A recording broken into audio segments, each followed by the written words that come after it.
Hello and welcome to Pair Reflections, a proud member of the Doof Network where we reflect on Wildbow's most Christmassy work as it releases. I'm Ruben Morehouse.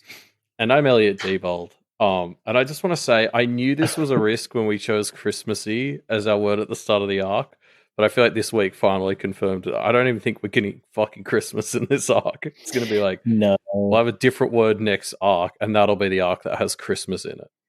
We might not even get Christmas this story, to be honest. Like, the story might resolve by Christmas the way things are ramping up with the Wild Hunt right now.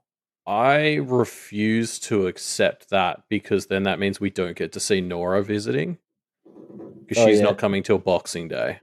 Oh, that's right. She's going to. Yeah. You know what? We might just skip ahead. Then, maybe I'll call it now. Prediction. We're going to jump ahead to, Christmas Eve for Booker's arrival in the next, chapter or two. That's my guess. Maybe, I don't know. I feel like, yeah, I guess it'll depend how the chips start to fall with the Wild Hunt. With But the it's like we've got hunt. the Yeah. Wild Hunt and the Negatiers before we even start dealing with Charles. So I feel like expecting the story to finish within a week of its time is No. I don't optimistic. think we're going to deal with the negatives in the next week because there's kind of a weird little ceasefire that's brewed. Yeah. Well, yeah. Let's get to that. I suppose it comes up at the end of the chapters. But yeah, as usual, we're recording live in the Discord. So welcome everyone who's joining us to join the live recording and listening to us purchase audio gear online. That's the kind of classic content that you only get if you join the Discord. So head to doofmedia.com/Discord to find out more. Yeah, the juicy exclusives. Mm-hmm. We're also running a fan art contest again with our friends over at Pale in Comparison. The theme for this month is redemption. So I guess make an art of any kind that has to do with redemption and send it to us. There'll be details on the show notes. There's prizes and shit. It's good stuff. Mm-hmm. Yeah. So should we get into the story, Elliot? Yeah. We Well, should get into what is now the longest yeah. or the story in the longest universe. As of I just want to plug, as of these chapters, the other verse is officially longer than Parahumans, so By word count. take that, Is you that right? worms. Good one. Yep, that's my original joke. All right. Well, let's get into it, shall we? Starting with Cross with Silver 19.9. We are with Avery, who is shopping for gifts with Nora, as Nora struggles to find any good gifts to give to her family. She seems to be putting a solid amount of thought into these gifts, but her family is a classic hard to buy gifts for kind of fam. Yeah, like I very much related to how Nora was just this like incarnation of anxiety shopping for gifts. Although I love how she's gotten to the point where she's like she gets everyone two gifts in case one of them's bad, which is just like you've just circled back to making it twice as worse, Nora. What are you No, doing? I think it's great. This is what I do. This is my gift buying strategy. You get one kind of medium to large gift and then one like small little gift. You know what I mean?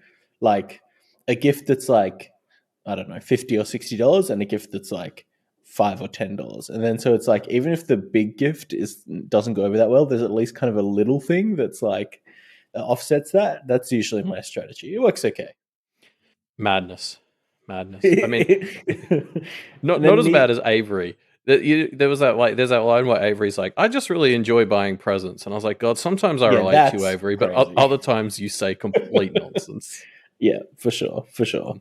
Now, my family introduced a policy when I was about 16 or something that all Christmas gifts couldn't be over $20. Oh God, Um, and that sort of made it easier, I guess, because now then everything's just in that small token gift area. that's interesting. Is that immediate family or extended family? Oh no, that's immediate family. Wow. I don't think I've ever given a gift to an extended family member. Like the family unit does, but Mm. not like as an individual. See, we do. Me, my two sisters, and my parents is, you get everybody a gift in the immediate family unit, but then extended family, we do like a secret Santa, so you only have to worry about one other person. You know what I mean? Yeah, no, my parents spent the majority of my childhood getting out of any extended family thing we could. Like, so I just didn't see mine all that much, I guess. So yeah, I don't know. It was very much just mum would buy something for the families and we had nothing to do with it.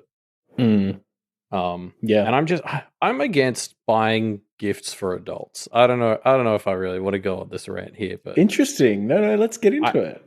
What oh, else is this show for? I just particularly it's like the Christmas and birthday, the really obligatory ones. I just like every year Christmas comes and my whole family stresses about what to get each other. The thing is, we're all doing kind of well enough that if there's something stupid I want for $20, I just buy it myself. So it's like, Your family imposed the $20 limit, Elliot, so it's not like you can point to that yeah, and but then say, if this you is make why it we higher, can't it's get just you. that it's just gonna be that but worse. Like I can't. Mm. I don't think there's anything that I want that would cost more than $20 that I'd want my family to buy for me anyway. Like it's just I don't like once I hit the point where I had a job and was able to get things for myself, I don't see why we still need to do gifts either way. See, I kind of used to think along these lines, but then you meet people who are really good gift getters, like my partner Penny and her family, I think are very good at gifts. And they get you things that you didn't think you needed or wanted, but actually are very good gifts. And the trick to it, I'll tell you what it is, Elliot, and it's an impossible standard to live up to, is they just kind of think about it constantly like, oh, that would be a good gift for this person. And then they buy it and then they sit on it for a few months and then they give it to you. It's wild. And then I you're like, oh shit, this is a great gift. But I can't do I'm that. I don't have the already energy to do that. terrible enough at thinking about other people. I don't. I know, right? Yeah. Like, I just yeah. Yeah. I just don't like. I mean, because it's not like I'm completely heartless, right? Like when I was dating my ex, I would sometimes buy her something nice when I saw something, and I was like, oh, Yeah, yeah, she yeah. will like that, or I'd come and bring her flowers. Like it's not like her life was devoid of gifts while we were dating. It's just the stress and bullshit that came with like Christmas and birthday and the obligatory ones is what pissed me off. Mm. Yeah, I think it's a fine line to thread. Beluga is talking about in chat the other top tier strat, which is paying attention to when people say that they Yeah. want something or even like something and run out of it or whatever. A very common refrain you'll hear in my family about 2 weeks out from someone's birthday will be, hey, like a month ago, you said you wanted a thing and I've forgotten what it was. What was it? Yeah, so your family is getting into the Well, spirit of writing down what people want, but not actually doing it. yeah, exactly. But I don't like, yeah, I mean, I guess this goes both ways for me. I don't particularly like getting presents on my birthday now that I'm an adult, and I don't like giving other Mm, people. It's not like I'm selfish and I want gifts and I don't like giving them. I also don't like receiving them. I just wish mm, everyone would stop. mm, If you're a kid, I think for kids it makes sense because they don't buy their own shit. Once you're buying your own shit, like once you've moved out of home, it just seems pointless. mm. And yeah, I'm a Grinch. Okay. Anyway, I mean, this does bring me to something I wanted to talk about that's actually like really relevant, which is wait, okay, did you buy your parents gifts? I thought it was weird that Nora has to buy her parents Yeah, gifts. I buy my parents gifts. Did you? Like Did people you don't at still age give gifts when 14 they're though? Like, adults. Not when I was maybe from the age of like I would say like 12 upwards. I mean, it starts out with like when you're like 8 or 9, it's like, "Oh, here you go. I gave you a coupon book of all the chores that I should be doing, but you got to make me do it," kind yeah. of gift. But then when I'm like, I remember when I was maybe 14, I want to say, I got my mum a DVD about zombies because she mentioned that she liked them one time, and I don't think she ever That's watched amazing. it. But that kind of stuff, like bad gifts, yeah. Yeah, again, this just might come down to me being like an uncaring Grinch or whatever, but it just seems weird to me that, like, because I don't think Nora has a job, right? Like, she's getting that money from her parents. It just seems like a weird, unnecessary cycle to then have her spend that money on gifts for them. I don't know. Mm. If they were better parents, maybe it would make sense for her to be like, I am showing you that I appreciate you, but I don't know why Nora would do that with her parents. Um, yeah, I don't know. It just it makes sense for Avery because she's rich now, but for Nora, I was like, it seems weird to me. I don't remember buying my parents gifts until I had really moved out of home because the money was basically coming from them until I did so. Yeah, I guess. I don't know. I was buying my parents gifts or making them gifts or that kind of stuff for a Yeah, while. making was more common. Again, Mm. it was always hard to buy for my parents because they bought shit that they wanted. Like, yeah. Anyway, um, I guess like we should also talk about just how like Nora's parents continue to sock. Mm, Like very specifically, the thing that really irked me was she tells this story about how she got her dad the brewing kit, and her mum had to like help her do it, and then he still only yeah. used it for like 2 months, which, based on a quick reading thing I did, is about one batch of beer. And then he just like never touched it again. And like Nora is like blaming herself, and I was like, what a dick move to like barely use it. But then also, Uh, I'm kind of pissed at her mum for like, yes, her mum is the problem in this story. If somebody gave me, somebody who doesn't really drink or like beer that much, a beer brewing kit, they would be lucky if I used it for one batch, to be honest. yeah, I mean, like, Nora had reasons why she thought he'd be into it or whatever, but like, I don't know. It's wild to me that Nora's mum could sit there, help her buy this thing that she had to save up for to get it as a gift, and then not Mm, chastise the dad for like not really using it. mm. Like, I don't know, just start drinking beer if your kid buys you Yeah, a brewing kit, you I know? don't know about that. I think Nora's mum is the villain for not being like, this is a bad gift. Anyway, Yeah, I don't know. I mean, Nora's dad would be fucking impossible to buy for. yeah. Yeah, no, the vibe of him being having a hobby that he likes, but that he already has all the expensive tools for is like, oh, okay, now I don't know what to get you. I feel like that's how my family would go buying gifts for me, because it's like all I Mm, do is like technology related stuff, and I buy myself what I need for it, and I can't mm, imagine how you try to add on to that. mm. Yeah. The Um, answer is by buying loosely related graphic T-shirts, Elliot. If it is my actually. history I've is gotten a lot of anything to go socks by, too, yeah, a lot of sucks, apparel. sucks. Yeah. Yeah. Um, but yeah. Speaking of like Nora's dad and his general whole vibe of uselessness, it is funny like how it kind of swings back though a bit to being playing in his favor, and that he's the one she's considering coming out to first, just because you can sort of tell like it's not going to be as big a deal, right? Like Nora's mom is just so much coming out to her is going to be like that's a month of your life gone, best case scenario, because even if she takes it well, it's going to be some sort of thing. Whereas Mm. Nora's dad, like you can just imagine he's going to be like, oh, okay. Um, and I just think that's funny. It's like, as much as him being kind of checked out from life is a problem, it's not without its perks, I guess. Yeah, I don't know. Yeah, I'm definitely more anti Nora's mum than Nora's dad, but he is just very disconnected. Yeah, I don't know. Nora's parents remind me of mine, not like that much. Like I'm not trying to, you know, Burn.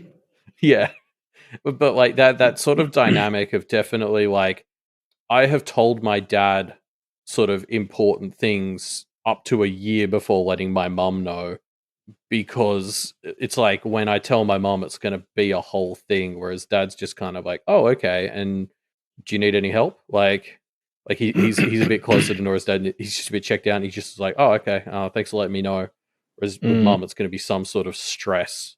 Um, so I kind of I understand why for Nora it's like this is the advantage of having that dad who's kind of checked out, is that it's easier to approach them with stuff you're really unsure about. mm. Yeah, yeah. Yeah. I think Nora's dad feels a bit better in this chapter. As Fran says, the standard of parenting is so low. Nora's dad seems pretty okay, especially after worrying about Avery later, which I think is like that. That's Yeah. pretty much my vibe. Yeah, exactly. Um, but yeah, in this shopping section, we get a few fun little nods to Worm and Twig. I think Twig. Yeah. I'm assuming that's what the 1925 kids are. Yeah, I was told that was Twig, yeah. Which is fun. Good, fun little Wild Burst style nods. I think it's funny to imagine, like, because Avery talks about how her grumble isn't really a fan of these, parahumans movies. And I just think it is really funny to imagine that, like, in the other verse, there's like the Marvelified parahumans movies. Like, it's like, fucking every Undersider has their own film franchise. Mm, Um, and just like just picturing shitty Marvelified parahumans is very funny to me. mm, yeah, it is good. Um, it also made me wonder what sort of pale scenes I'd want to see as Legos. Mm. I'm curious to hear from you or chat. what Pale scenes do we want as Lego when the inevitable Pale Lego crossover thing happens? Uh, yeah, good question. I mean, like, Forest Ribbon Trail's Barbatron. good. All the paths, Us, actually. I think just like a yeah, blanket rule, paths. yeah. The paths are good. The scene. You know what? The fucking from later this chapter. One of the best visuals in my mind is this tiny little fairy market. Yeah, I thought was yeah. just The fairy adorable. courts. Yeah. Also, Ted and his primeval thing that he fought, or Durosha's primeval. Like, I Yeah. think those sorts of giant animals, like a 1,000-piece monster thing, would be really fun. Mm, yeah. Um, oh yeah. Can I pull out a quote here, Ooh, Elliot? yeah, Where Nora says, "And I want to get a box of chocolates or something too, in case they don't like the puzzle." Uh, is it? Do you say box of chocolates? I would say box of chocolate. What's the vibe here? What are we vibing? I w- I don't know that I've ever used the phrase "box of chocolate" or "chocolates" without directly quoting Forrest Gump. Okay. Life is like a box. What does Forrest Gump say? Does Forrest He Gump says say box of chocolates. chocolates? Yeah, Wait, sorry, I didn't hear you. Which one was it? yeah. No, I'm pretty sure he says plural. Plural. Life Interesting. is like a box of chocolates. I'm sure Box of there's an S in chocolate. there. Yeah, interesting. Interesting. Oh, yeah, just something I noticed because I think I have always said box of chocolate, and this just jumped out to me. I don't think I've said either. Like in my life, what do you? What chocolate are you buying? I mean, usually just like I guess it would be favorites here is the classic, Yeah, I think, or like maybe roses. yeah. I guess. Yeah. Hmm. No, you Hmm. raise a good point. Oh, here we Interesting. go. We're getting Google stats Yeah, in yeah, the yeah. chat. What are we getting? Anyway, while our fact team looks into that for us. Ooh, okay. It seems like box of chocolates has slightly more responses than box of chocolate. Anyway, But yeah, sorry. I just I just need to read out this list. I know we already talked about it, but Avery shows Nora her Christmas shopping list, and she says it's not all that bad. I've just got to get presents for Mom, Dad, Rowan, Sheridan, Declan, Kerry, Lucy, Verona, Lucy's mom, something small for my online friends Jude and his family, Fernanda, Raquel, Zed, Nicolette, Liberty. You met Liberty. Then my friends and I are splitting up responsibilities for the other locals, and I'm saying it's from all of us. And yeah, she's a maniac. Like she needs seems to be normal to stopped. me. No, yeah, that's they need to do a Secret Santa for all of Canada. I think that will smooth Yeah, it out a bit. 100%. Um, also, speaking of Nora's dad, we get this moment where to calm him down and make sure he understands Avery is safe, she pulls Snowdrop in, um, because apparently hanging out with a ratty homeless child is uh, helpful. And just like this whole moment, and she introduces herself as Octavia. It it was just one of those moments. Like I can't believe Snowdrop is still this funny. Like 2.5 million words later. Like yeah, I don't know. I just love Snowdrop's whole energy. Yeah, that Snowdrop bit is pretty good. It is delightful. Because she Um, barely makes it because she's like tripping over and everything. And part of me's like, Avery, if you're the one rushing her, can't you lend her athletic ability through the familiar bond? Like Avery's always taking all this shit from Snowdrop, like or giving her like sleep debt and stuff, and it's just yeah. like give Snowdrop some coordination just for like 2 minutes, please. You're standing there, you don't need it. Yeah. Um, yeah, the sleep debt is a big one this chapter, isn't it? It's Yeah, interesting. that's a pro strat. I just Yeah, hope no, it's good. I Snowdrop isn't wish I getting had her. screwed on that deal. Well, I mean, it sounds like Snowdrop is sleeping 20 hours a day, so it's kind of a win-win. I guess. Um, anyway, so Avery goes to meet Sebastian Harless, who has agreed to help her with an errand. Um, and I'm pretty sure he is now my favorite character. He talks about how he was doing crosswords, finishing some crosswords, doing crosswords. And as soon as I read that, I was like, all right, Sebastian, you're great. Anyone who does crosswords for fun is super chill and awesome in my experience. Yeah, and especially the thing that keeps tripping us up on the New York Times one is the bloody Americanisms. All the American sports references that we just don't know. Yeah, it's always like the name for the basketball team from DC, and it's like I don't fucking know. Yeah. Like, who's the Um, pitcher from this team? And we're like, I don't fucking know that shit. but like Seb's whole vibe is just so sad, right? Like he just everything about him seemed like Avery was just sort of slyly judging him for being like I guess a loser. I don't know. Like just it reminded me of like fucking Hitchcock and Scully from Brooklyn Nine-Nine. That was the energy That's he was so giving off. harsh.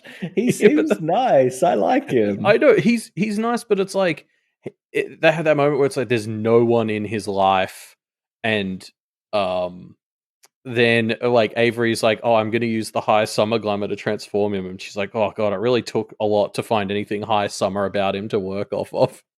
Just Mm. like an insane bird. Like I guess it's funny because like when we first heard about this guy, it was like, oh, you know, his thing is he's just like a middleman contract writer for other groups, and I was like, oh, that seems like a relatively safe practice. That must be kind of nice and fun. And then we meet the guy, and I'm like, oh god, his job is the most interesting thing about him. Oh, so harsh to poor Sev. I know, but like that's just yeah. I don't know. Like I like him, but like he just needs help. um, I noticed something interesting about him, which was he reacted very cautiously to the thing about Avery asking if Lucy can pick his brain. But then, like, he's agreed to this job with Avery in the first place, which seems like kind of a not especially safe kind of thing for him to do, especially if he's worried about like picking sides or whatever. So I just that was interesting. I couldn't quite get a picture of where his thoughts and allegiances lay there. So somebody's posted a picture of Eeyore in the chat, and you're right. That's Sebastian energy. Fuck, he's fucking Eeyore. Um, yeah, I mean, yeah, I guess it's one of those things where it's like because I think like his profession of doing these contracts is pretty safe, but you Mm. know he doesn't do these field trips to the actual markets and stuff that often. Is sort of the vibe you get, and it is interesting he agreed to do it. Yeah, Um, especially because it didn't seem especially necessary for him to go along, right? Like he had helped with the contract. Avery was bringing it. It was good he was there so that they could like. There was a bit of live tweaking that needed to happen, or live, mm, him agreeing to be the replacement when Avery gets murdered in a day or two. But yeah, I don't know that they were necessarily predicting that. Maybe they just wanted him to come along in case stuff like that happened. I don't know. that's what he says. He says it's Yeah. probably a good idea, but like, yeah. No, you're right. I think he's just desperate for fucking anything good to happen in his life. I know I'm Mm. going really harsh on this guy, but like, it's genuinely the vibe I got is that it's just like he kind of got the invitation for a free trip, and so he, you know, sort of like may as well energy. Yeah.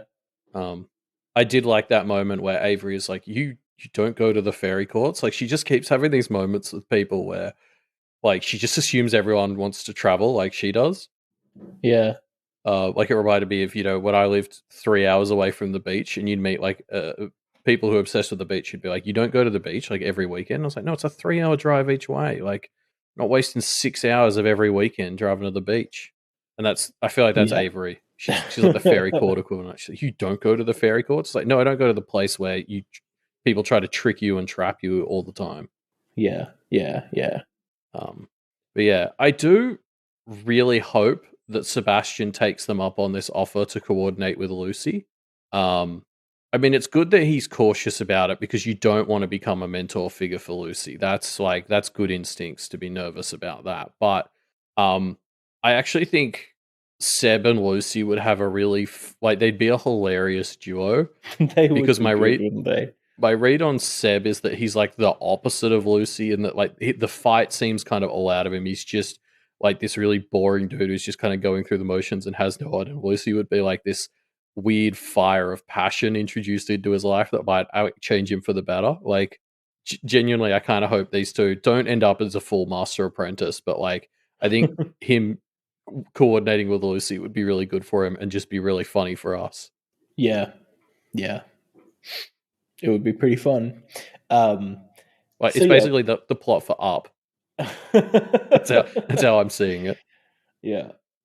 So yeah, they head to the petite fairy markets where tiny deals are made, and this is a very fun image. I really loved it. The idea that you're forced to like resize yourself depending on how important you are to the market is just so perfectly otherverse. Yeah, it's it's great.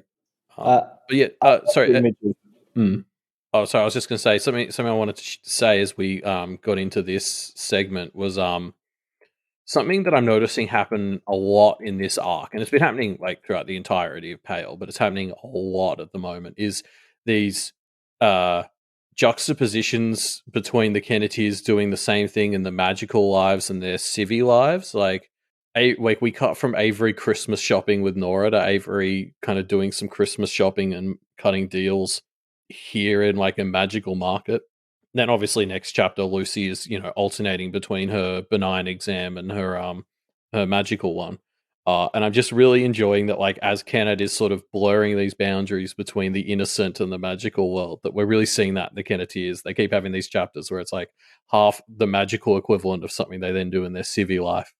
yeah, yeah, yeah. You're right. It's interesting. It's interesting. I guess it's just kind of formative times of their lives that are being mirrored in the Otherverse. Yeah, well, yeah, and as they're breaking the barriers down between these two worlds with things like making their parents aware and everything that's going on in Kennet, like they're Yeah, just starting to overlap and merge yeah, more yeah, and more. yeah. Yeah, for sure. But yeah, let's talk about this market because I love the image of this tiny market where Avery rides around on Snowdrop through the streets. Like I want to see that.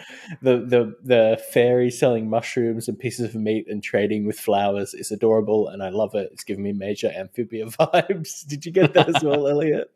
I, Um, I I got more like Red Wally sort of oh stuff, but yeah, yeah, interesting. yeah. But then there's also there's mention of a fairy that looks like it's halfway between a stump and a gnarly sweet potato that's toddling around in a baby's overalls, which is just ridiculous.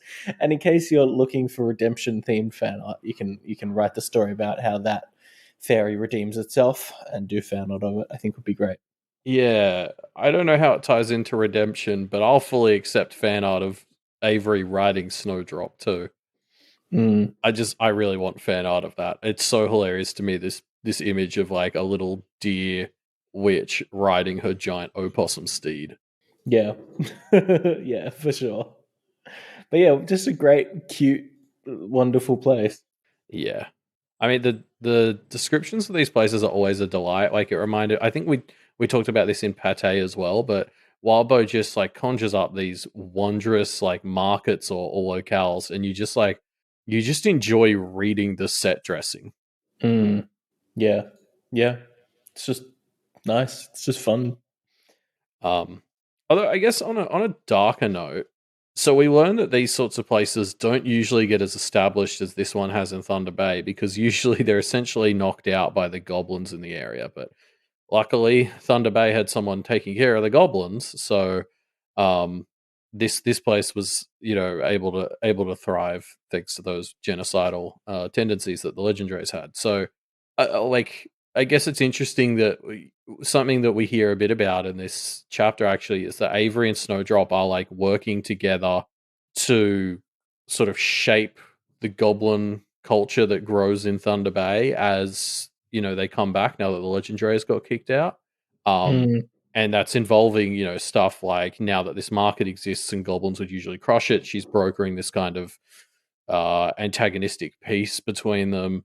And, Snowdrop is seemingly setting herself up to be a bit of a sage in Thunder Bay, too. It's just like, this is one of those little subplots where I don't feel like we're going to get anywhere near as much of it as I want. But, like, Avery and Snowdrop kind of shaping a new goblin culture from scratch in Thunder Bay is such a fun idea.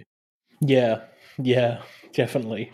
Uh, I mean, just in general, the all the fun interactions and blending between the different other cultures, just because of Kennet and Thunder Bay as like, melting pots because of the Kenneteers, Yeah. is wonderful. It's like the more we're hanging out in Thunder Bay, the more Avery seems to just be turning it into like an outpost for the Kennet project. Like now they're forming a good goblin culture here. Like it's just going to be an extension of Toadslaw's Eighth Court. Like it's just it feels like left unchecked. If you came back to Thunder Bay in 3 years, Avery's just going to have turned it into a new Kennet. Mm, yeah, yeah. I mean, that's the Kennet mission spreading, Yeah, right? Like, that's the goal. That's true. Yeah. exactly. Yeah. Um, so yeah, they've come here to bargain with Hai, who is the leader of this market, and they basically want him to agree to have his traveling market come through Kennet every so often. And basically, like as soon as they actually start talking business, Avery's like, "Okay, you guys have this. I'm gonna go shopping." And it's just so wild to me that this is a business deal that she's spearheading. She's just like, "Oh, you guys have this. This is contract shit. I don't give a damn," and just goes shopping. Like that's so crazy that she does that. But it's so Mm, Avery. yeah, yeah, yeah. No, it's good. She's so. I mean, yeah. I guess it's just a facet of her being very trusting and kind, but like, I don't know, Yeah. it's fun. Yeah, exactly. It's like that Avery sort of trust first mentality, but now it's coming from this place of she's secure enough in her position. She kind of knows that she can make them regret it if they try to cross her, which is not the position she's always in. But it's just, I can't imagine ever being that little of a control freak that you wouldn't see this through in person. Mm, yeah, yeah. It's also, I think this is like our first time actually like dealing with fairies with a Y in this story. Like we've heard about them, Mm, but I don't think we've ever really spoken to one or dealt with one. And I don't know, it was just fun kind of seeing this like smaller, less intense version of fairydom, like as opposed to dealing with proper fae with an E. Um, like it's just so much more chill dealing with a fairy with a Y, and it's sort of like yeah, it's an interesting contrast that I really enjoyed. yeah. They seem very nice. They seem kind of relaxed, which is good. Yeah, like just fairies you could actually hang out with and not worry that they're plotting your demise, Mm. or at least in a way that you don't expect. You they probably are plotting your demise, but you can handle it because they're shit at Yeah, because they're just little cuties. it. Um, so yeah, obviously we get a bit more Winter Court hinting here. I love this line where High says to Avery, "You've done something terribly wrong already. You got their attention." And as we see next chapter, basically, as soon as you Yeah. see them, you're fucked, right? Yeah, Yeah, it's the vibe because the Winter Court very much got introduced to us last week as this natural force that you can't budge, and that's still a huge part of what we see them this week. But we also get this added thing of like, yeah, as that quote you just brought up says, it's like they don't seek or they're not trying to find out if you're guilty. They've decided you're guilty, and they're trying to find the excuse they'll use to kill you for it. yeah. Right? Like it's you're guilty of something. Their rules are so ridiculous. They'll find something to get you for it. It's just like they've just got to figure out how they spin it.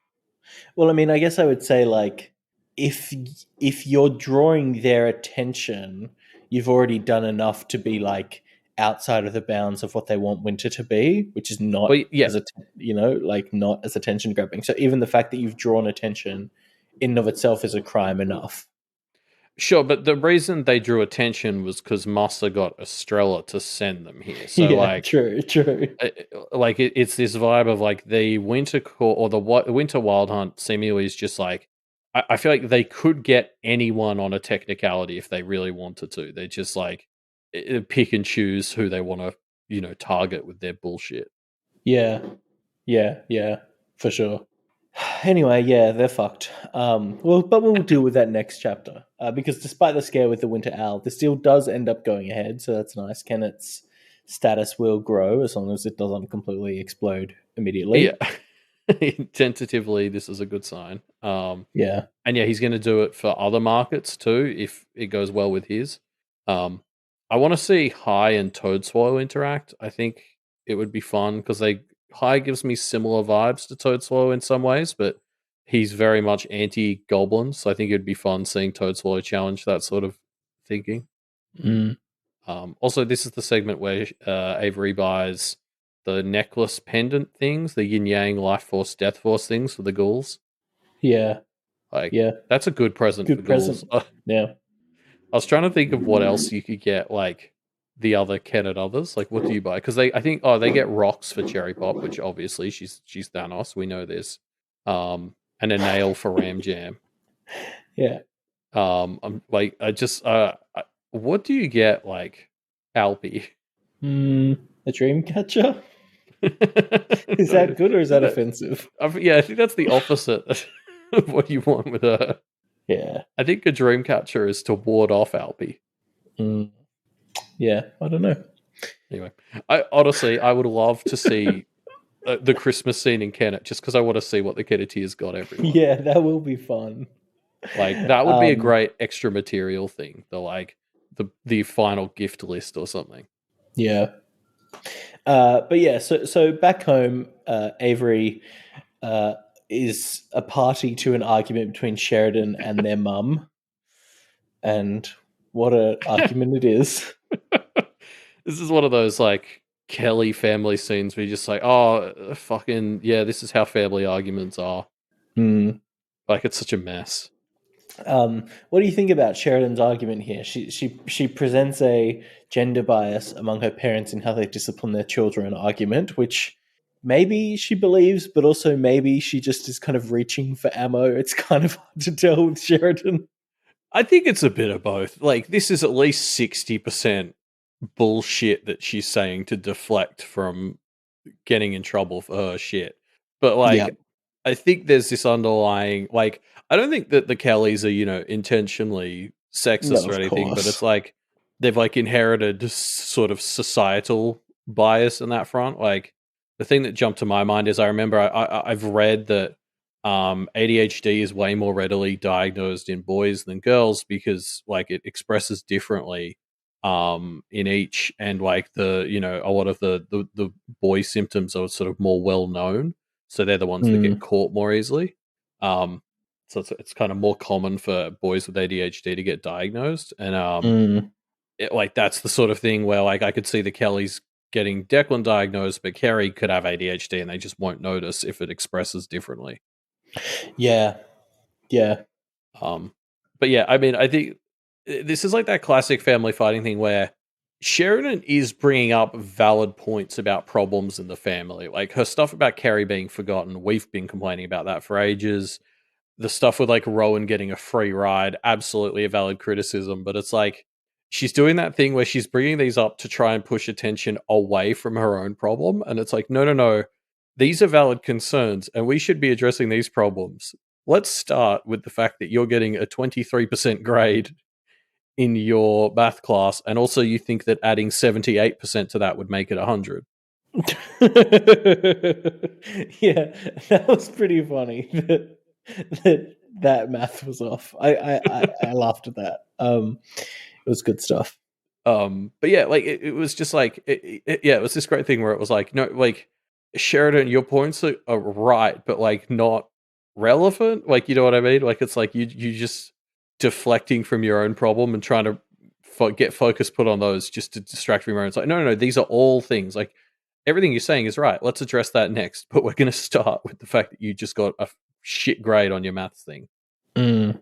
Um, yeah. And of course, Kelsey's fucking exhausted, so she doesn't really have the ability to put it like that because, I can do it from my armchair, but it's way harder to sort of come up with that sort of response in the moment. But this is very much how arguments work in my family. Like somebody, when presented with something they've done wrong, will point out something someone else has done wrong. And it took us years to sort of notice that we were all doing it. It's a bit like, yeah, okay, you know what? That's true. Elliot did that as well, but that doesn't change the fact that you did it too. So we'll get you both in trouble. Let's start with you because we're talking about it. Yeah, Like, yeah. yeah, Um, yeah.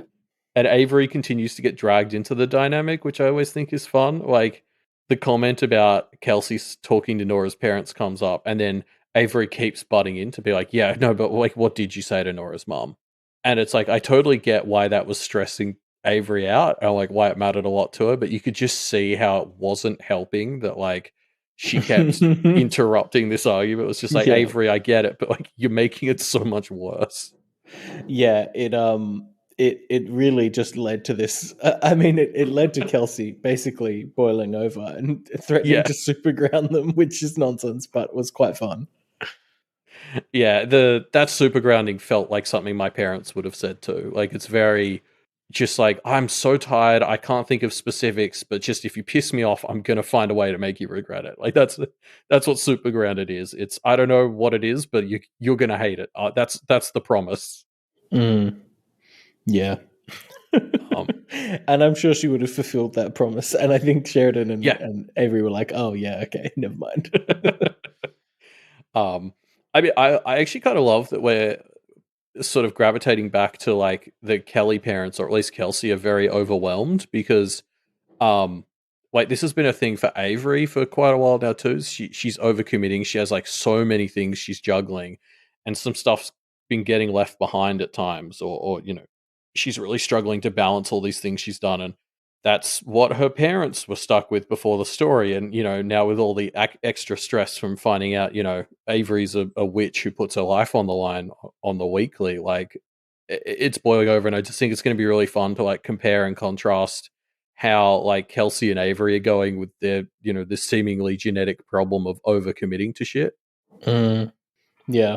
Like I don't know, yeah, seeing how the two of them maybe help each other with the fact that they've got too much shit going on, I think will be really fun. Yeah. Yeah. That's interesting. How do you think Kelsey is doing at the moment? That's the thing. I think she's presumably in a similar spot to where she was at the start of the story when Avery fell through the cracks, right? Like she's just Mm, overworked, overstressed. Like she's because this argument was happening at like midnight, and Kelsey works a full time job, right? Like you don't want to be up till after midnight if you're going to start. Presumably, she works in an office starting at like 9, so she has to be up at like 6 or some shit, right? Because like juggling this nonsense with her kids and her job and other shit, like she must be stressed out of her mind. mm, And that's the thing. I think Avery is heading in that front too. Like not quite in the same way, but like I think these two share that trait of just putting too much on their plate and then occasionally exploding because of it. yeah. Yeah. Interesting. So yeah, because Kelsey can't handle her right now, Avery debriefs with her dad instead, who seems much better equipped. Yeah, although Kelsey's like, "Oh, call your dad. He's expecting a call from me anyway." And then Avery opens the call and he's there in his fucking bathrobe and he's like, "Wait, you're not my wife?" And I was like, "Jesus, Kelsey, like, you gotta." What a good moment. Yeah, it's hilarious, but like Classic. that's one of those like near misses slipping through the cracks stuff. When she's got this one, she just didn't think that Connor would pull shit like that. But yeah, Yeah, it's funny. very funny. Um, yeah, as you said, I think Connor is so much better suited to this. Like, he opens the call with her by being like, "Okay, what do you need? Do you need a dad? Do you need a post mission cooldown and reality check? Planning for what comes next?" Like, I think we've already talked about this, but I love how he's like that's such a good way to open this. Like, to come from a place of support. Like, he's asking what kind of support she needs. Mm, He's just really good at it. And I love that this is Connor. Like, you can see why he was the homeschooling dad for years. yeah, yeah, yeah. He's good at it. You love him. You gotta love him. But yeah, so Nora's confirmed coming to Kennet, which is good. But well, maybe not so confirmed considering. Like, I was having this thought when I was rereading this chapter the other yesterday. Was like, it seems like safety is a big deal for Kelsey, but then like Lucy's arm gets ripped open in the next chapter, so I feel like I don't know how it's gonna go. We'll see. There's also the whole matter of driving through the dropped calls lordship to get between Kennet and Thunder Bay that needs to be Yeah. addressed. Like, there's. Yeah, like you're right. Part of me is like, God, I hope Nora doesn't have to go, or that this shit is all sorted. Like, hopefully, Kennet gets a calm Christmas. But you're right. It's I so want Nora to meet Lucy and Verona, but like, holy shit, what a time! Mm, yeah. Yeah. It'll be hectic. We'll see. We'll see. So yeah, Avery heads to the ruins market to do some more, market leader chatting. But look who's here, Gilkey. He's here He's and back. he's got info to trade. Woohoo. Going to be helpful, and he's going to be rescued by Avery. Hooray! I was so happy because Oh when no. Avery started talking about going to a market at the start of the chapter, I was like, oh, Gilkey Market? And then it wasn't the Gilkey Market, and I was so sad about that. And then just right at the end, Wobber was like, no, psych, we are still doing the Gilkey Market too. So Mm, nice. yeah, yeah. Um, Gilkey mentions that he saw when Marcy became abyssal slash a goddess. So very interesting. I think Yeah. this could be the silver bullet we need. I don't know. I love how he's like, come back here and we'll cut a deal for me to give you the info. And Avery's like, oh, you don't have to do that. And he's like, no, no, no, I want to. And it was like, yeah, he should because Marcy really fucked him over with that whole. Like, I went and reread the end of 15.z to look at what their exact deal was, and like Marcy really fucked him over because basically he didn't get any of the good stuff she promised him unless he killed the primeval, which he wasn't able Yeah. to do. Yep. It's just I'm starting to think that sometimes Marcy is a bit of a selfish prick. Starting to think you shouldn't accept deals from Marcy, huh? Yeah, yeah, I don't think we can trust her, guys. Yeah. Who would have Um, thought? But yeah, this is one of those things where it's like the way this is set up and everything. You're like, okay, this feels like it could be. You've used the term the silver bullet in your notes here, and like, like this could lead to the key piece of info that we use to take down Marcy. Like, I fully agree. It's Yeah. just funny because I'm looking at it, I'm like, I don't know how or why it would, but like, I agree. It seems like it's gonna. Yeah. I mean, like, yeah. The finding out how Marcy got to be what she is, I think, might be an important piece in figuring out what her weakness might be. Right. Yeah, I suppose that will help us understand the nuances of exactly what she is.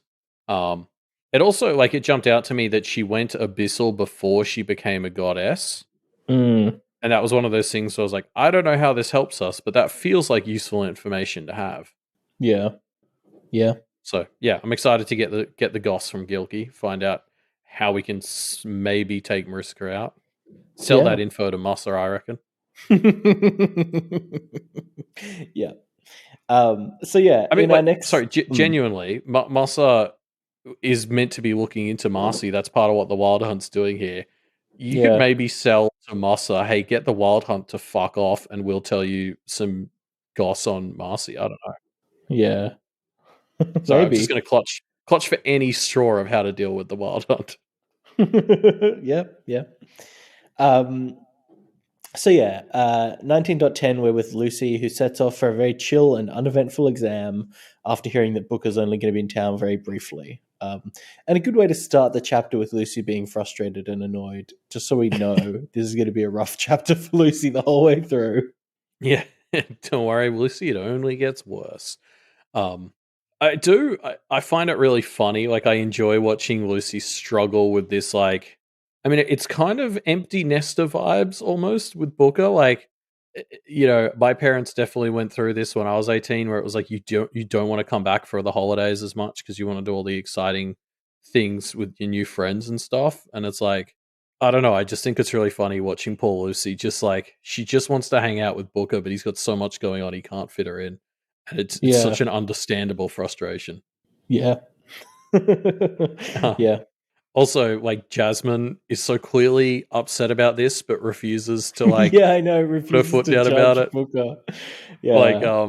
she's sometimes been a bit like, forgiving to a fault with her kids, and this could be crossing that threshold. Like, she's very much taking this let them make their own mistakes policy, but it's like, I don't know. I think as Lucy said, you could maybe mix a little bit of vinegar in with that honey just to let him know that this is probably stupid. Yeah, you would think. But yeah, Jasmine, I think, is. Yeah, she's being a bit too nice in this one, for sure. I mean, it's just funny because like we talk so much about how Jasmine and Lucy are alike, but this is really one of those moments where like Jasmine is like, "Look, I just think we need to let him make this mistake," and it was like, "You may as well be speaking Klingon to Lucy right now. Like that is like complete nonsense to Lucy." Mm, She is admittedly getting better at working with people like that, but yeah, like Lucy's just like, this is ridiculous. Can we not tell him that he's being an absolute moron? Like, Yeah. just inconceivable to her to just let him make this mistake. Yeah, yeah. She doesn't want to have to feel the pain of his silly decisions. Yeah. um, can we talk about Mia in this opening to the chapter as well, though? Because like she's so annoying, and you feel the annoyance from Lucy. But also, I have to say, I would of course be Mia in this Yeah. situation, desperate for information on the arcade or arcade replacement. Yeah, it's because sort of like Lucy's getting a bit mad with her. It's like, I'm sorry, but like if you lived in a shit town like Kennet, where there's nothing going on, and you found out one of your new closest friends is involved in the only exciting thing happening in town right now, of course you'd pester the shit out of them to get involved. Like, yeah, I'm kind of on Mia's side here. Like, of course Mia's going to push to be involved. Yeah. Um, I didn't find Mia annoying. I found her hilarious. I don't know, maybe like she really feels like a Verona replacement to me. Like she very much seems to have slotted into this dynamic with Lucy that reminds me a lot of Verona and Lucy's, where like Mia's cracking shit stirring jokes and stuff, but like Mia's just a much more like Kenneth above version of Verona. Mm, yeah. Yeah. She's fun. Yeah, like that bit where she's like, "Wow, you brought a bag, idiot." But can I But can I look at your borrow book? the book Yeah. from the like? That was a very Verona moment. I swear Verona would pull that shit, especially at the start of the story. Mm, yeah. Yeah, definitely. It's that chaotic Um, energy that we've come to know and love from Verona. I do also love how Mia is like when she's trying to sell information to Lucy to get involved. The first thing she says is like, "Oh, George, ended up in the Undercity." She doesn't phrase it like that, but that's what she's Yes. saying. Yeah. And that, I guess this jumped out to me because I was like, it's interesting that she's noticed that these are related. Like, Yeah, I mean, like I she's guess, noticing a pattern of weirdness around town, which seems like it's enough for her to be close to being aware. yeah, yeah. At first, I was like, oh, maybe this is those early dents in innocence that Kenneth is doing on a kind of larger scale. But then also, apparently, these guys have convinced themselves that this is an ARG, which is just the stupidest shit I've ever heard. Um, so, innocence is still doing Yeah, an something. ARG for what? For this shitty town? I don't know if that's how it works. Although, I mean, like you just watched From. Everyone here who's listening should watch From on Epix. It's great. But there's a guy in that who thinks that the whole thing was like an ARG set up by his friend. Yes, but only very temporarily. Yeah, but also, I think him thinking that made more sense than believing in the supernatural out of nowhere. So Sure, sure. I guess it's kind of like it's just funny that like yeah, the ARG makes zero sense to us, but I suppose making the leap that it was a magical dark side to Kenneth is probably actually stupider. Mm, yeah. Yeah. Uh, I guess. Until you get to a certain point. Yeah, well, and yeah, like the thing as you brought up is just why? Why would somebody hire these people to creep out 13, 14-year-old George when he's high? Like, Yeah, no, it it's makes no not. sense. It's not much of a It's good the move, is it? stupidest marketing program of all time. I mean, it's marketers who have more budget than sense, I think. Um. Anyway, of course, Mia's being annoying, but nobody can out annoy Melissa, who enters the scene and does some great stuff. I love how she's turned into like a fucking ninja with her cane too. Um, like she's still walking around calling herself a cripple, which feels disingenuous. It was probably in poor taste at the best of times. Now it's probably just offensive, but I mean, it lets her carry this cane around and then be like a wizard with the cane, which is very fun. Yeah, it's clear that training with Guillerme is paying Yeah, off, right? Like, shit, she's like fucking dueling like it's it's an epee by the end. It's yeah. awesome. Yeah, yeah, I know. I'm just so glad we're seeing Melissa like find her pattern like this again because like Mia brings up the thing that I remember Avery tried to say to Melissa like when she was at her worst, which is like Melissa was a good teammate because she actually cared and tried, and that was quite rare. And so, sort of like even despite like what sort of handicap she had coming into this training with Guillaume. She's come out of it in a really good position because she's like just doing good. Yeah. And yeah, you'll love to see it. I just wish it's one of those things where it's like if you're using winter glamour around her and she keeps calling herself a cripple, I'm worried it's going to start to become like a self-fulfilling prophecy type deal. Mm. Also, because she's not anymore, right? Like she's just it's not a good Mm, term to use at the best of times. It's also yeah. just inaccurate. I mean, if she's able to defeat somebody with her cane in a fight, I don't know that she could still call herself a cripple. Feels Yeah, like it. right. Like yeah, Yeah. just yeah, like yeah. I don't know. I'm just like that whole thing where it's like if you the thing you get told as a kid where it's like if the wind changes while you're pulling your face, it'll get stuck that way. Mm. I feel like that's a very winter glamoury sort of thing. It's like if you keep calling yourself a cripple Yeah. You're gonna as you're become entering one. your winter training, you're never going to heal. Yeah. Yeah. Interesting. Um. Yeah. So the exam begins, and Lucy is off to a strong start, but then, unfortunately, there's a cold wind, and in comes a winter fae who starts changing the game, so to speak. Yeah. But we've got to talk about what I think was the most harrowing and horrifying segment in this entire story so far, which were the flashbacks we experienced at Lucy's examination prep. Like, Mm, just the details while both threw in of like, this is the exam paper, check all the pages. There should be 15 for math. And like, that genuinely, I had like PTSD ish flashbacks to like exams at uni and school. Um, I would rather read about Gabe eating his own vomit again than have the fucking like it was like I hadn't realized how much I did not miss exams being in my life for the last 6 years until I read this segment and I was like, oh god, oh, yeah, oh no. yeah. No, they're no fun, are Like, they? this was the most pure horror that has been in Bale. um, yeah, yeah, it's good stuff. So yeah, this Fae section is wild. Like the sheer amount of power that this Fae seems to wield is pretty hardcore. It seems like it's going pretty rough. All these innocents are around, and the Fae is able to freeze them, and it's just kind of a clear demonstration of like there is no safety for you here, kind of stuff. Yeah, Lucy thinks on it later in the chapter, but it's like their thing was like, okay, we're safe in Kennet below because goblins, and we're safe surrounded by innocents. And this fairy came in here. This chapter was like, no, I have snow based jabber powers. You're fucked. Yeah, like there's no shot of them of them being able to like it's there's just no safety for them. There's Yeah, nothing they can do. yeah. Like again, they're fairies, so you assume it's to some degree an act, but the way they present themselves as just an unstoppable, immovable force is so effective. Yeah, Like, yeah, there's no way it's completely true, but also they're very good at the act. yeah, it's rough.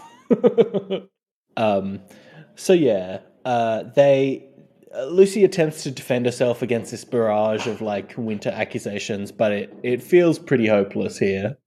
Yeah, like especially Lucy has just sort of made this outright commitment to like engaging with like law practices. Um, is there a better term for that? Because I think that's just what it's called in real life. But like calming Mm, law stuff. And I just thought it's funny that it's like, oh, you've been studying this for 2 days. Okay, go up against a winter fairy, which has got to be like literally the hardest opponent to play this game against. Um, it's like I'm so excited to see Lucy pull more of her like courtroom powers now that she's doing the law practice. But like, holy shit, worst opponent to go up against in your first battle. yeah. Yeah, it's I mean, yeah, Lucy thinks of that. She thinks like I'm not this is like not the right opponent for me to start with. Yeah, and, like this guy, she keeps noticing how fucking bored he is because it's just like Yeah. yeah, this is he's presumably been doing this dance for 1,000 years. Yep. Yeah. I love the bit. So she goes for the made deals when we awaken stuff, and we get the comeback of like actually, your name was Lucille when you awakened, and now it's Lucy. So therefore, your awakening stuff is kind of malleable to an extent, and that's Yeah, so good. Like, what a so payoff! good. It's so powerful, and it immediately is like, oh fuck! Like And the as soon as delivery it in the happens, you're text. like, yeah, So yeah, the delivery in the text where he just says Lucy and then it clicks for her and she explained it to us was just like I think that helps it land. hmm And it was just one of those moments where I'm like, God, remind me never to piss off Wildbow or like try to play him in a mind game because like, I mean, like he can write the fairy that do this and pull this shit. Like he's just a genius.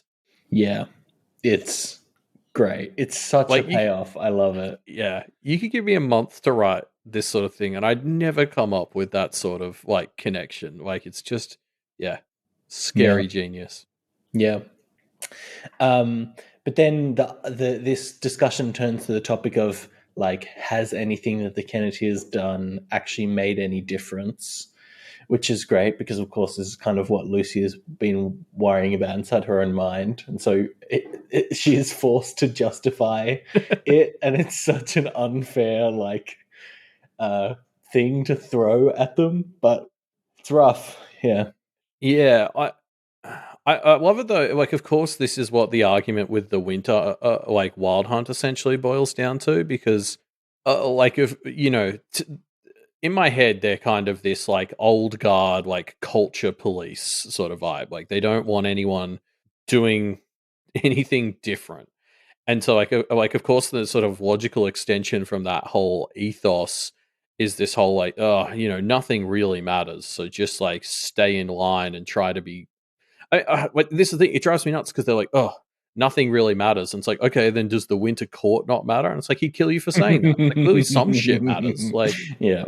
yeah, it's like if nothing matters, why do you demand perfection then? Like it's fucking nonsense. But of course, that's like this is what they represent. They're the fucking boomers who want everyone to stay the same, like the conservative boomerism. Like I'm loving them as villains at the moment now because that's so Yeah. antithetical to everything Kennett stands for. Like Yeah.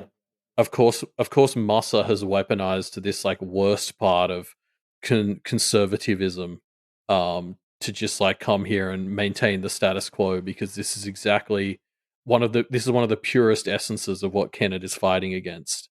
Yeah. Yeah, it's good. It's really good stuff. Yeah, Yeah, I love it. like they're perfect bit villains for this segment of the story. Yeah. And again, also, so the negatives sort of fall through the cracks in this week's two chapters. But like, the funny thing is, the negatives are, we've talked to death about how perfect they are as bit villains as well. And what I love is like they contrast as well. Like Wildbow's throwing these Mm. two in together. It's like the negatives represent like the opposite of the Wild Hunt. Like they're the negatives are like changed in the bad way and too much, and it's like craziness. And so I love how we're fighting these two together because they're kind of wrong for the opposite reasons. It's fucking Charles and Mossa all over again, I guess, really. But like, Mm. what a fun idea to put these two bit villains in the story at the same time because we're fighting them in opposite ways. Yeah. Yeah. It's great. It's a great conglomeration of all these different threats. Yeah, and like I mean, the funny thing about this argument is, I mean, the in the context of this argument, this Winter Fairy's right because Lucy realizes towards the end, actually, this whole argument was pointless. He's going to Yes. kill her either way. It was all just, I guess, him playing with his food. Yep. Um, but like, it still matters, I think, to Lucy at least, that she gets to stand here and say, "No, fuck you. Stuff does matter." Like, Yeah, and obviously that's reflected in the conversation she has with Macaulay at the end of this chapter, right? Like, yeah, even though this was in a lot of ways a pointless fight to make and didn't change anything, it's still important that she fought it, right? yeah. Um, Yeah, exactly. And like that's what Kennett stands for, if nothing else. It's just that, Mm, what is the point if we're not trying to make things better? And that's essentially what she tries to argue here. yeah. Um, I will say though, to the credit of we never get his name, this Medusa based winter fairy. Um, he's really done his homework. Like he is able to cite a lot of pretty detailed shit here about John, about the Yeah. awakening ritual, about the time Yeah. they used Jabber in this school. Like whatever detective tools the Winter Hunt has on them are pretty good. Yeah, it's interesting. What do you think? How do you think they got all this info? Do you think? I mean, they must be able to do some sort of augury of like looking into the past, right? Like the Kenneteers used to Yeah, try to do. or They just must chatting be to better at it. the spirits to see like what's been going on around town or something. Yeah, Yeah. I think I mean, so. the thing is, with like this diverse cast of Winter Fairy, there's probably about 10 ways they can do it. Mm, Yeah. yeah. Um, but yes, so yeah, the argument goes to this idea that Lucy is like fighting to change things, to make change, and then kind of starts pushing for a chance to prove this. And there's this great bit where Lucy knows she needs to make a commitment, and so she says that she's going to marry somebody who will match this goal.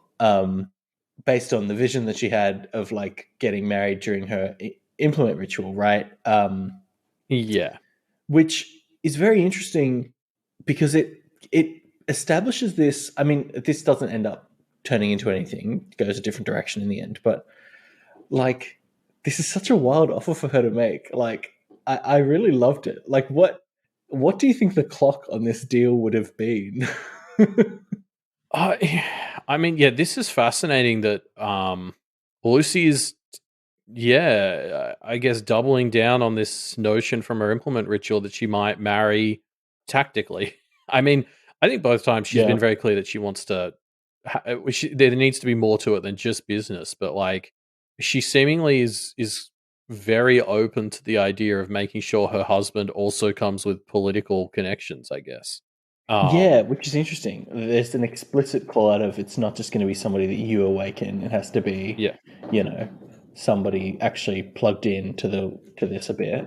And that Um, was true in the implement ritual as well. In her implement ritual, it was like the husband, one of the first things he said, I remember was, "Oh, this marriage is for our family." And that was when Lucy was like, "No, but we are in love though."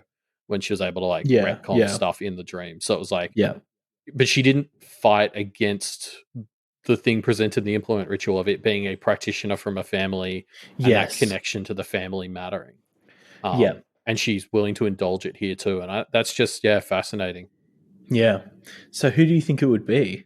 I mean, like Timon's got to be a contender. She's Yeah, for sure. like he's been floated as a romantic prospect for her in the past, Yeah. and his family's established. I'm trying to think of Mm. the nicest way to put what his That's the right family's whole deal wording. is. Yeah, they're established. Yeah. Um, yeah, I don't know. I guess because I kind of see this, I'm just like surprised Lucy's open to it. I guess I wouldn't have picked that. Yeah, you're right. I agree. It's interesting that she is open to it. It doesn't. It seems interesting. Yeah. Yeah, I don't know. I'm curious to see if it goes any further or not. Yeah. Um, yeah, I don't I just kind of don't know what to make of it. It's just very interesting. Yeah. Yeah, for sure. Yeah. So, yeah, it becomes pretty clear, as we kind of mentioned, that the Winterfell is not going to be swayed, and this is not going to go smoothly for Lucy. So she, instead of debating with words, debates with actions, e.g., fights, fights hard, and manages to barely escape with her life. This escalates so fucking quickly to just like Lucy being like, "Oh, this argument's pointless," and now fucking my arm has like a fucking full cut down. Oh, Yeah, horrifying. fully opened up. Yeah, Yeah, it's rough. It's rough. But well done by Lucy. But yeah, this yeah. Oh, got yeah. Sorry, yeah, she's a badass in this. yeah. This got very real very quickly. Again, like the Winterfell did this. One Winterfell did this in a room full of innocents in about 5 minutes. Yeah, I mean they're fucked, right? Like, Yeah. Like, and again, there's no way that this wild hunt is as bad as they make out because they're fairy. I'm gonna keep clutching onto this hope that they're not that bad, but it's like you you can't fight them because that will draw more in. I mean, this is the fucking Kennet special. Yeah. Like if they even if they could take out all the winter fae that are currently in Kennet, that's just gonna bring more. Yeah. Um or like, because you could think, oh, they could bring in Shelley, maybe they can weaponize the goblins. It's like that's just gonna escalate things. Um but all the like acceptable prices that we could pay here, like, giving them Gilame because he's past his prime anyway or whatever, like don't feel like they will be accepted by the Winter Fae. Like they want whatever they take to hurt. Yeah. It's definitely quite worrying. Like genuinely, the closest thing I have to a good idea to stop the Wild Hunt at this point is the Kenneteers call Estrella and try to cut a better deal than whatever Moss is giving her. And that's a Yeah. bad plan for multiple reasons. Yeah. It's yeah, I just it just feels like they're fucked, right? Like is Yeah. it I mean like the Winter Fae, you know, given that this guy was just gonna kill her by the end of it, like that means they're done, right? Like that means there's no arguing. The Winter Fae are going to kill them. They've already made up their mind. Yeah, I mean, yeah, like my understanding is like they're going to take their pound of metaphorical flesh. At this point, it seems like, okay, how do we direct that to be as acceptable as possible? Mm, Because they came here, like I think as we already talked about, they came here deciding that they were going to take that pound of flesh. They're just looking for what excuse they use to take it. So how do we redirect them so that it's not killing Lucy, but it's I don't know. I don't know. I don't know what's acceptable here. It's you're right. They just feel so fucked, and yeah. that's what's great about the Wild Hunt. Yep. It's very worrying. Um, I I also do love that what Lucy does kind of get out of this using her like lessons from Bubblegum, like because Goblin energy is obviously the thing that you counter Winter Fae with, because they're like the fairy that are most unable to work with surprises. Um, but like this is just such a moment of like showing off Lucy's versatility because she's got this Winter Fae and Goblin sort of fighting coaches. Like when she's up against the Winter Fae, she's able to just lean into the Bubble Yum style to kind of catch him off guard and get the firework off. Yeah. Yeah. It's good. She gets to use her blend of skills to survive. Yeah. Yeah. Um Lucy wakes up in hospital with parental figures all around her and she feels her vulnerability. Yeah, if she thought she was uncomfortable with the stuff at the start of the chapter, oh boy. Um, like I really felt for Lucy here. She like this is her worst nightmare. She's bedridden, or like in pain. She can't really move. She lost like an argument that was rigged against her and was unfair.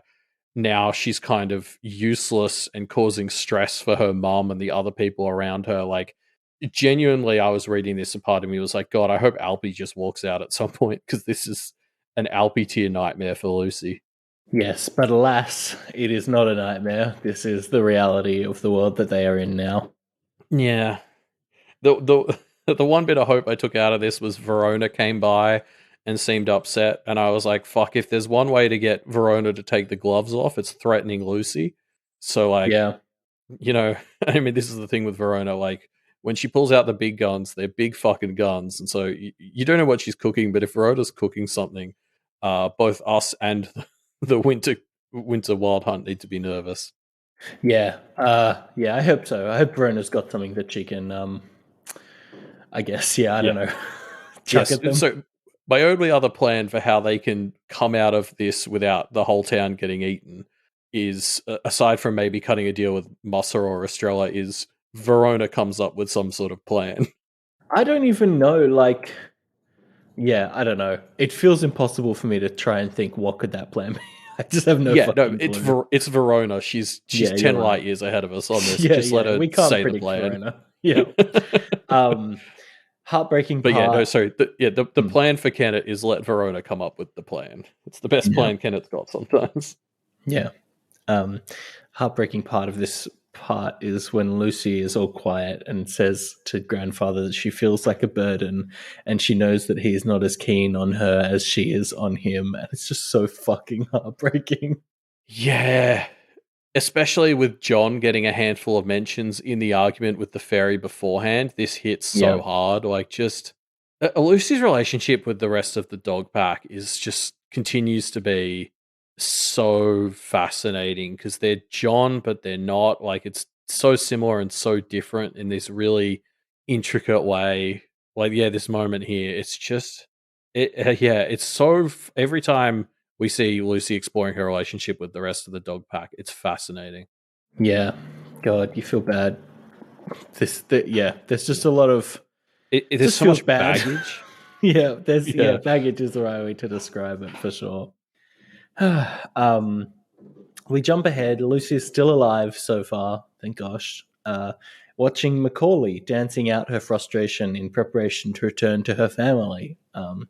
Lucy chats to her before the chapter ends.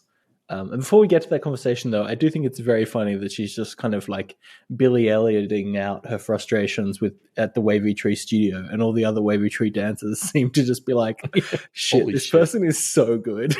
Who is this awesome out of townie?" And especially like because they all just immediately go to like crowd her after she's done it. And it's like Melissa who has to stop them because Melissa is presumably the only Yeah, other person like Lucy who's noticed that Macaulay was just full on crying as she did this dance. Um, yeah. so yeah, just another moment of guys, if Melissa is the most empathetic of you, you all need to take a step back and reevaluate some shit. Yeah. Sorry, yes, Mia notices as well.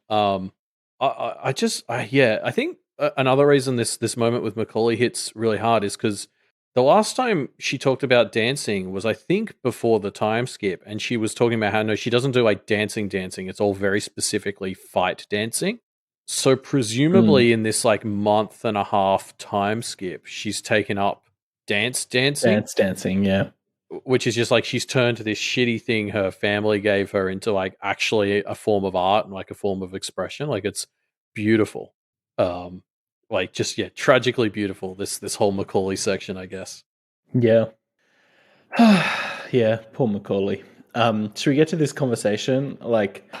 Lucy chats to Macaulay and doesn't try and convince her that to not do what she's about to do, just kind of tries to convince her to always, to never not fight for what she wants.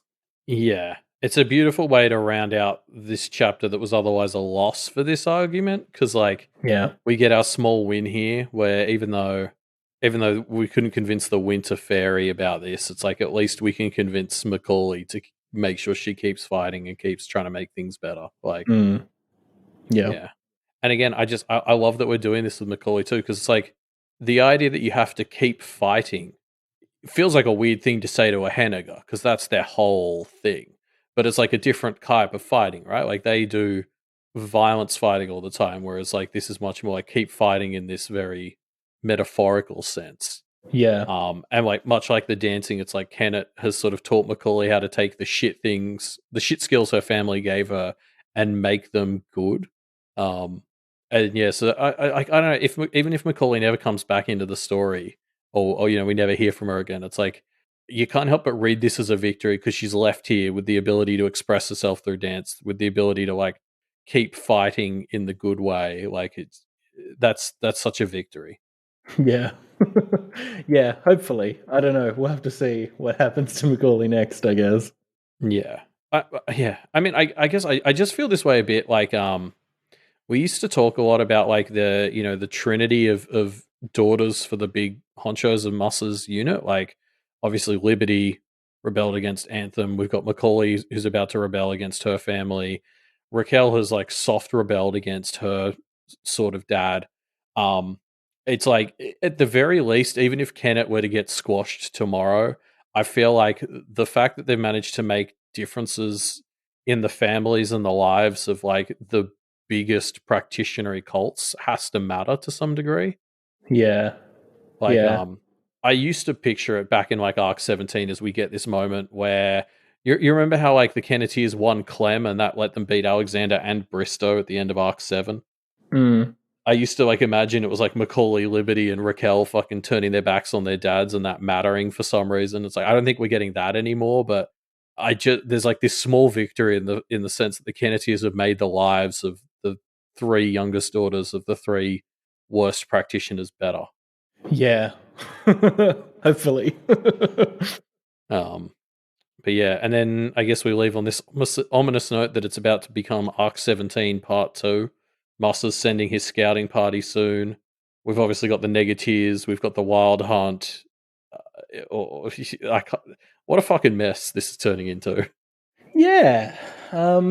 Worrying stuff. Things look like they are going to shit. So, yeah. Hooray.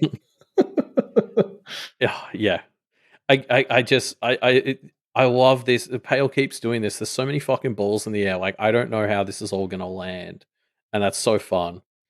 Yeah. Like Yeah. and the way these different groups of baddies play off each other is the extra fun bit. Like this is the other thing as well. Pale doesn't feel like there's three baddies, but they're all against Kenneth. It's just like this mess of competing viewpoints. So it's like the Wild Hunt might be fighting the Negatives as much as they're fighting Lucy and shit. Like you don't know. Yeah. Yeah.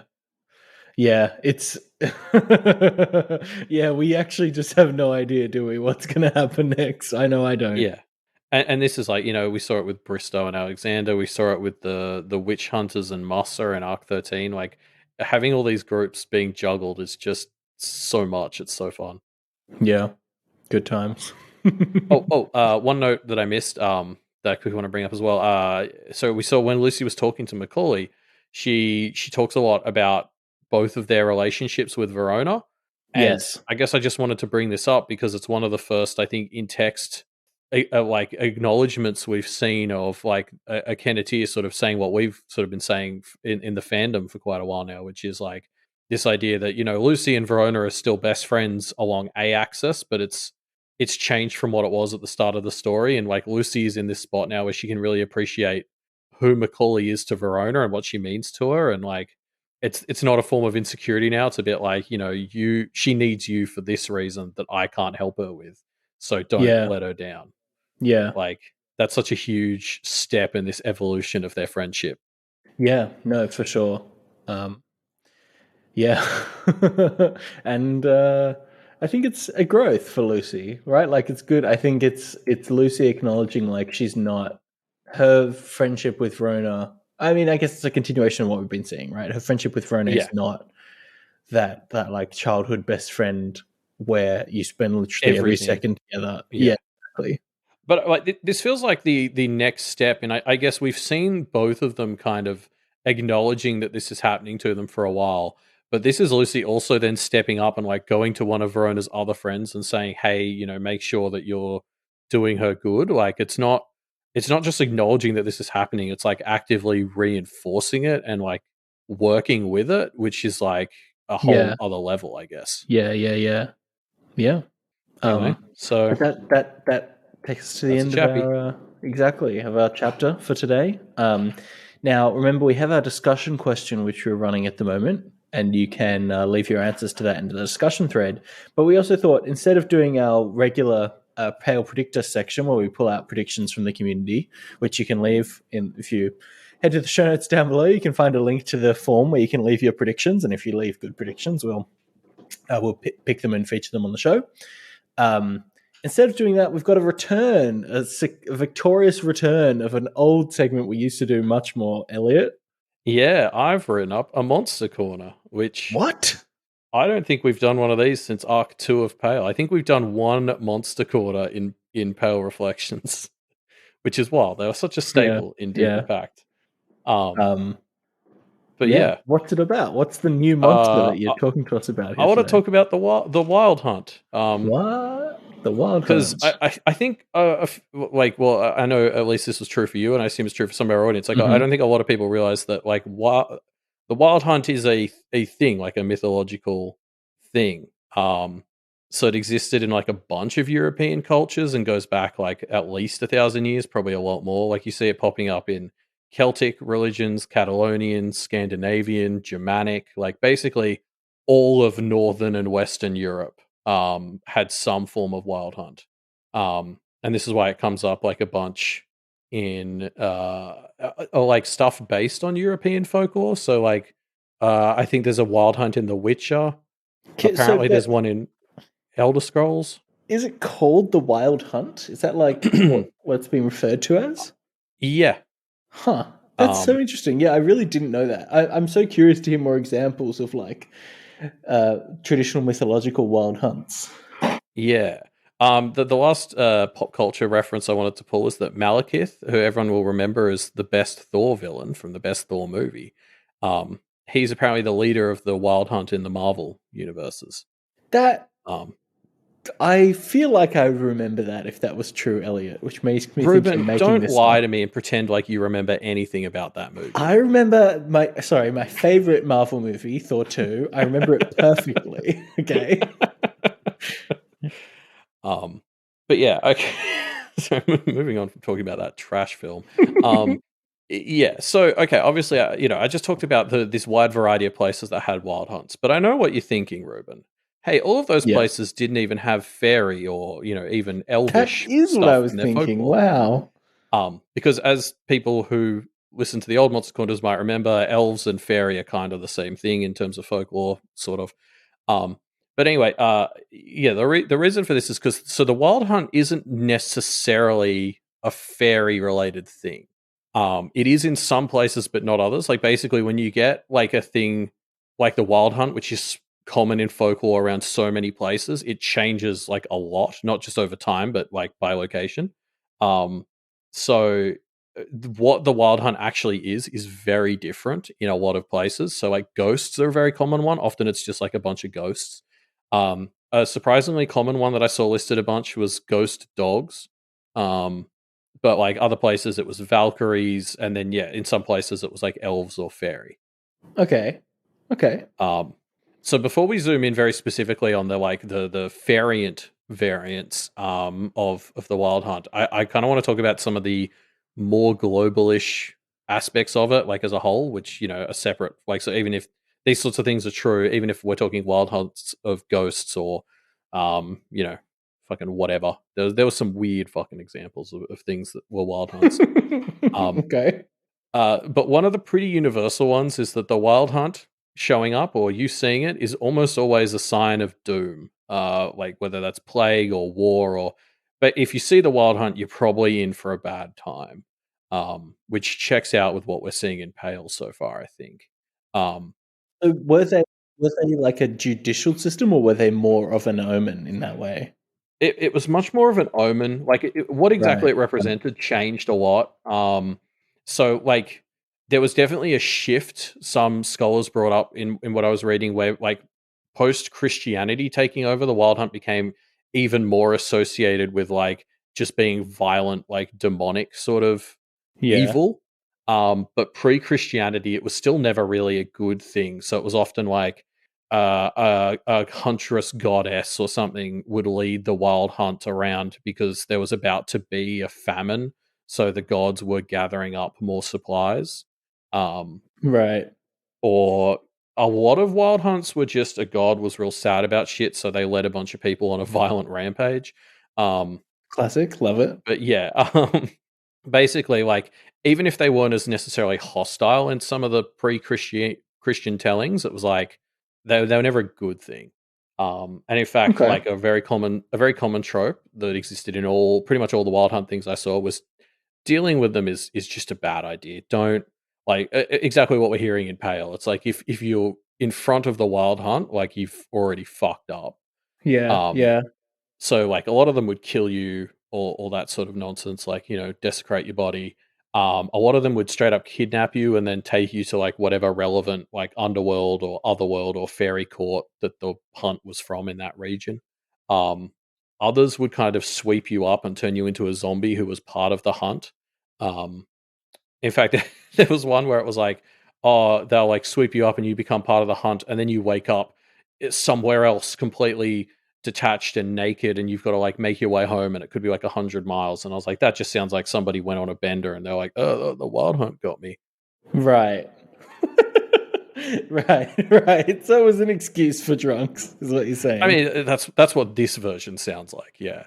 Yeah. Um, But yeah, I also got this one snippet from one of the Germanic tellings of it, which is if a person stands up against the hunt, they will be punished.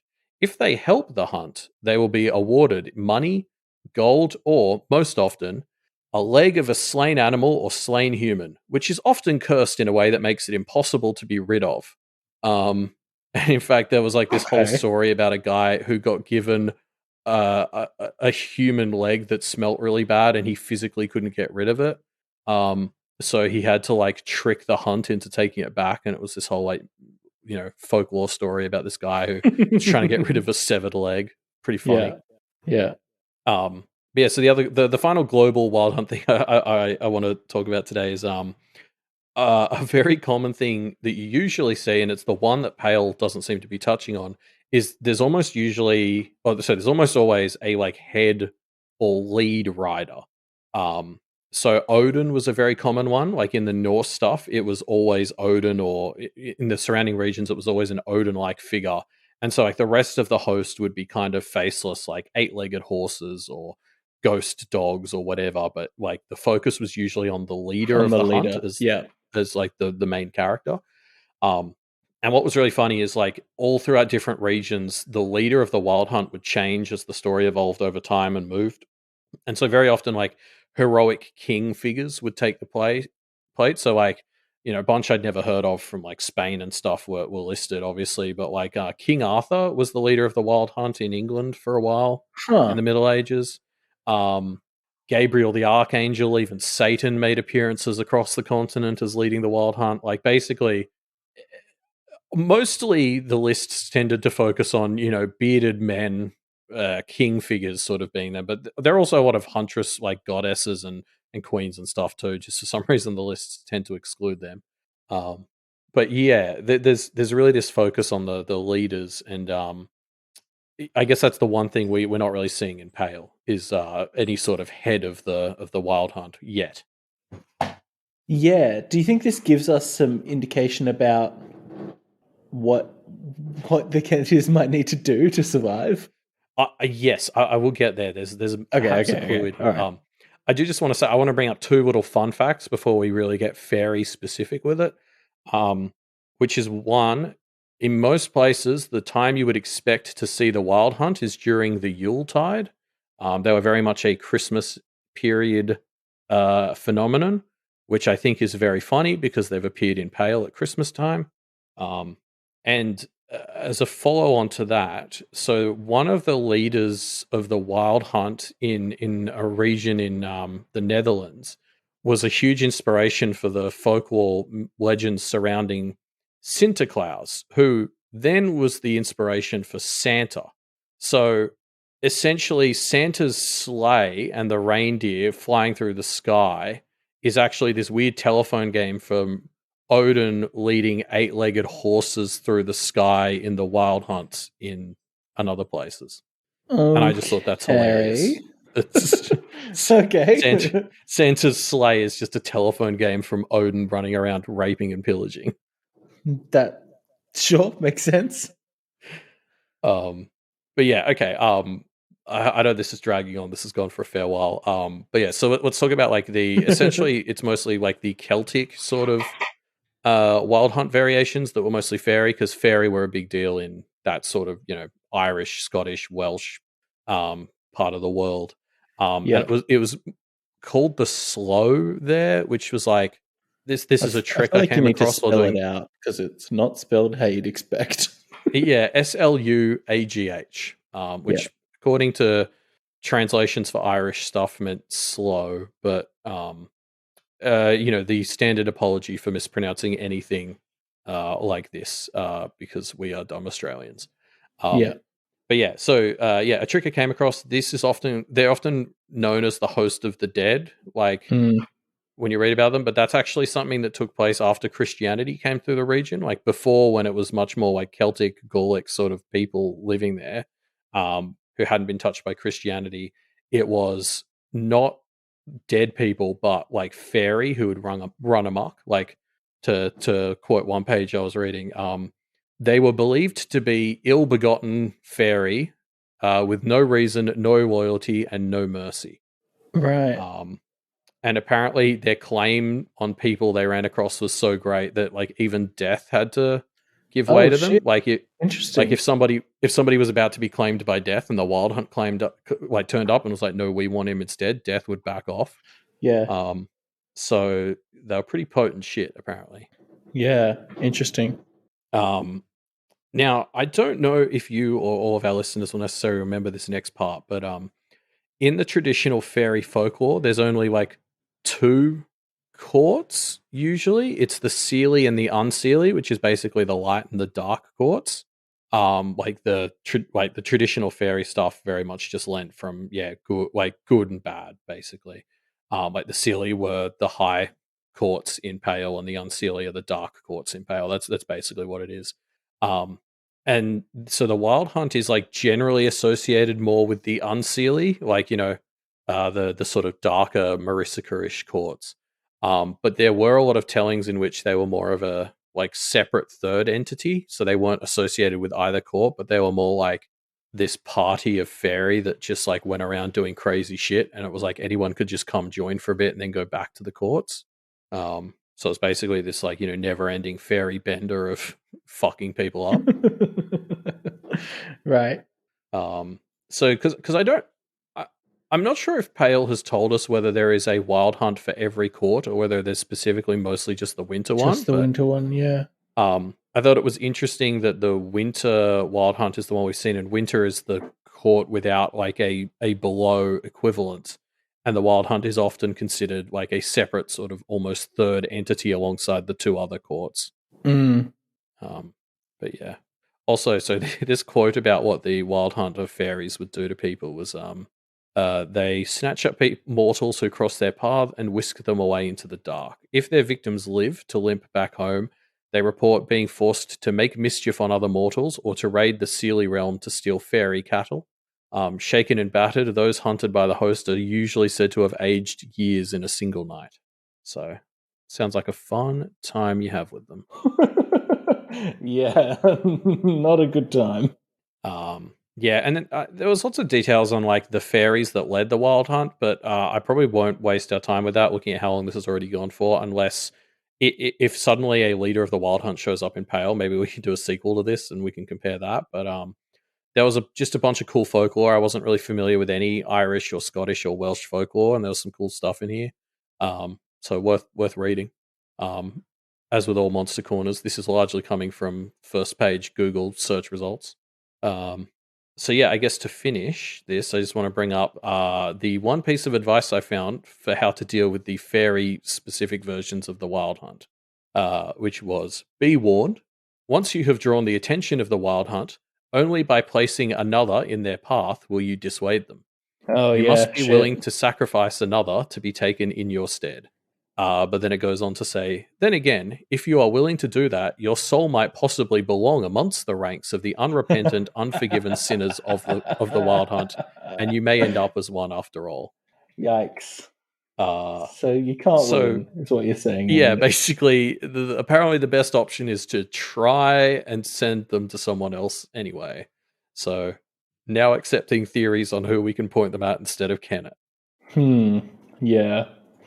I mean, do Charles and Marcy count? They're already kind of Do interested in they Marcy, count? though. So. Yeah.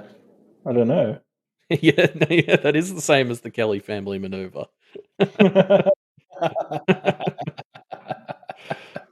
Great, great Uh, comment there by Wildbow. Yeah. there you go. Anyway, so yeah, the Wild Hunt's not a good time. No, not a good time. Or a long time for our Kennetiers. But that was fun. Yeah, I miss doing these. It was a bit of a nostalgia trip, I think, riding up a Monster Corner again. Yeah, it's good to have one again after so long. It's Yeah. yeah, What it's been a I mean, while. the problem with Pale is that Wildbow just started inventing all of his own shit. It was Packed it was a bit We haven't easier had a because I think it Monster Corner tended to be episode for more a long rooted time. in Yeah. traditional mythology. Packed it the Yeah. Pale's too original. Yeah, yeah, sure. That's my criticism of Pale. Yeah, that makes sense. That tracks. But yeah. But yeah, well, thanks for joining us, folks. It's been a good time. Good to get into a Monster Corner again. As we mentioned, there's a few ways you can engage with the with the show, you can leave predictions in our Pale Predictor form, which you can find in the show notes down below. You can also leave your answers to our discussion question, which is, if you were trying to replace the current Ontario judge setup, what would you replace it with? You can leave your answers to that in our discussion thread, linked in the show notes down below. Yes. Also in the show notes, you'll find the details on that fan art contest. Yes. I think submissions are due July 22nd, and yeah, give us that redemption themed fan art, please. Prize is Yeah. $100. Yeah. You can also check out our Twitter at PowerReflectCast, where you can see pale memes that we post every single day. Hey, that's actually true this week. It's always true, Elliot. How dare you? Yep, don't forget to stop by our Patreon as well, patreon.com/doofmedia. That's how we afford to keep this show afloat. Those of you who are listening live and heard Ruben purchase a new mic arm right before we started recording, that's going to come out of our Patreon fund. So Yeah. Ruben literally wouldn't be able to hold his mic up without it. Yeah, exactly right. So yes, speaking of Patreon, while you're on Patreon, make sure you check out Wildbow's Patreon as well.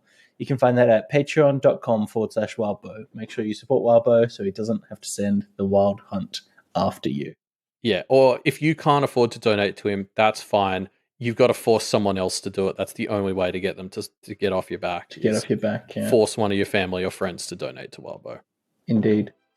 And with that, we'll catch you next time, folks. Thanks for joining us. See ya.